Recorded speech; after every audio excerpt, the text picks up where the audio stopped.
Greetings, everybody. Dave DeWalt here. I'm the founder and CEO of NightDragon. Today, we're coming live from the RSA Cybersecurity Conference in San Francisco. It's a beautiful day here, and probably the biggest cybersecurity conference of the year, and probably the biggest RSA conference ever. This is my 20th conference here, and I'm so delighted to be partnering with NASDAQ and talking to some of the hottest companies in all of cybersecurity. So today I have a special guest. His name is Mickey Bresman. He's the founder and CEO of Semperis, one of the hottest companies in cyber. In fact, the third fastest growing company by Inc. 2000. So one of the cool companies to keep an eye on. Mickey, thank you so much for joining me today. Appreciate having you. Tell everybody, first of all, what does Semperis do and where did the name come from? I got to hear that too. Kind of fun. Yeah, and those are kind of related. So Semperis, our mission is identity-driven, cyber resilience, and threat mitigation. And the name Semperis actually indicates always up, always ready, always able to perform whatever it is you're trying to perform. And the idea came because, as you know, in the current environment, it's been this way for years. There's a high dependency on identity. So we wanted to make sure that the name will indicate that we're always ready to go. Oh, I love the name of the company. I didn't know that before. So always ready, always on. I kind of like that. Yep. That feels like me in a way. So, I think everybody knows this. Identity has been the root of nearly every threat breach of some kind: spear phishing, steal credentials, gain access, move laterally. I mean, it's been the root of most of the ransomware. Talk a little bit about the threat environment that you see, in your words, around your market. For sure. So I think in the last 3 years, I mean, the last 10 years, but 3 years even more so, everything has changed from the way that people work. And what I'm referring to is the common things, right? We all work remotely now. It's a given thing. We all use cloud application, another given thing. All of it is leading to this idea that the perimeter is kind of disappeared. And that's why you have a much higher dependency on identity. In many cases, what we're saying is that the protection that organizations now have is this connection between identity, resource, and access. And if you also take into consideration that people now using devices that bring your own device, then you have a whole mix of things that companies need to be concerned about. So in this new environment, the bad actors are also taking advantage of that.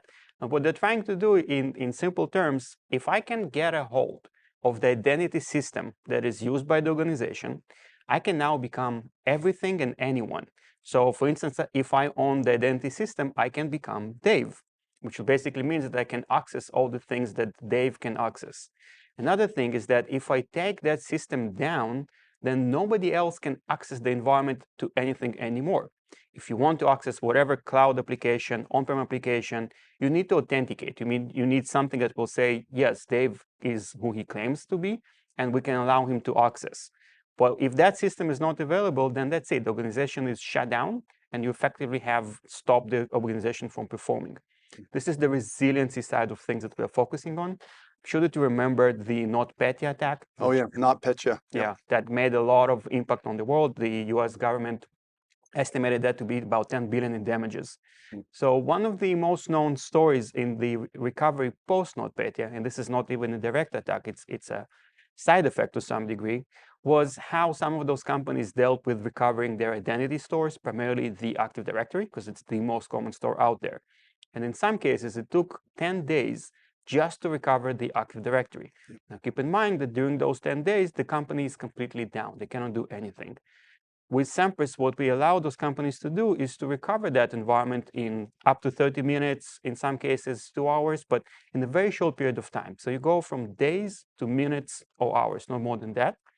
We also allow them to recover in a fully automated way, so you don't have to be the identity experts. That's extremely hard to find now.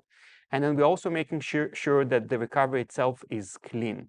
We have a way to make sure that no executables will be part of your recovery process outside of AD itself. So the malware that got you infected and got to where you are in the first place will not be part of the recovery process. And as you mentioned before, if you take into consideration that now 9 out of 10 attacks, or 8 out of 9, depends who you want to quote, are focusing on the identity. They're going to breach your identity environment. Protecting that identity store becomes one of the most critical things that the company can do. I'm very convinced this capability that you're providing, understand visibility to the identities, monitor anomalous behavior of those identities, create resilience and recovery of those identities. This is where we create a much more resilient infrastructure for identity. I love what you're doing. Let's transition for a second and talk about the company for a minute. When was it founded, kind of where you're at in your journey? I love the audience to hear a little bit about how it was founded and where you're at right now. And then I want to talk about where you're going in a minute. For sure. So the company officially we decided on 2015, and there is a story of why would you say officially we decided.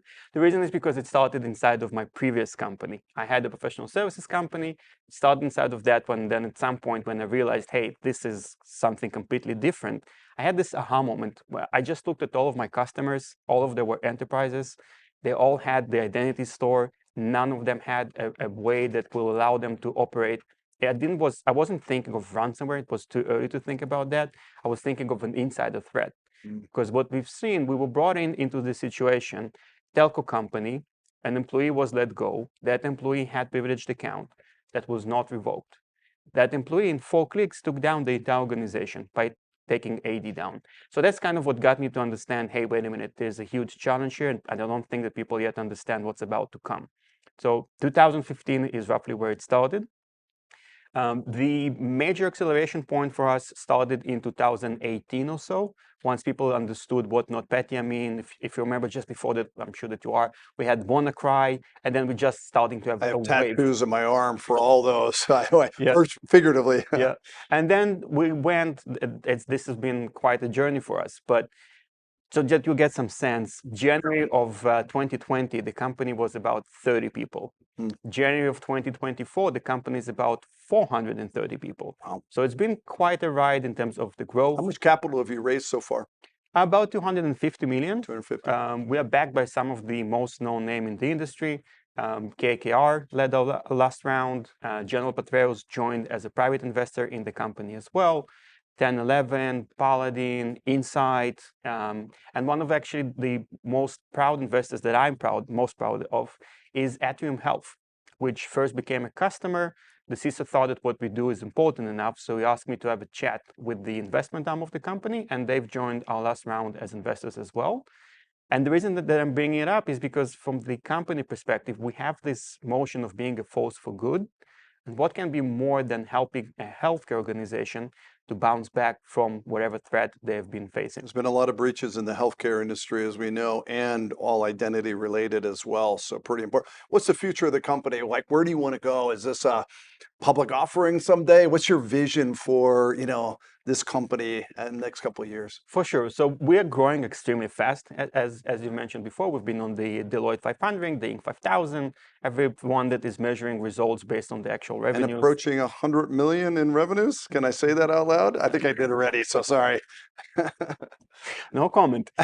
But with the speed that we're growing and the numbers that we are seeing, yes, the plan is to go public. We estimate that approximately 2.5 years from now will be the point in which we will decide if this is the time to go public. Depends on the markets. Of course, you can't really predict how they would look like, but we're hopeful. Yeah, well, listen, I am very proud of you watching this company grow and solve a very hard problem as well. And for somebody who's been involved with identity companies over the years as well, I know identity detection response and this category of resilience around identity security is a really, really important. Mickey, thank you for coming on the show. Thank you so Wish you much the for best having of me. luck and congratulations on all your success. Thank you.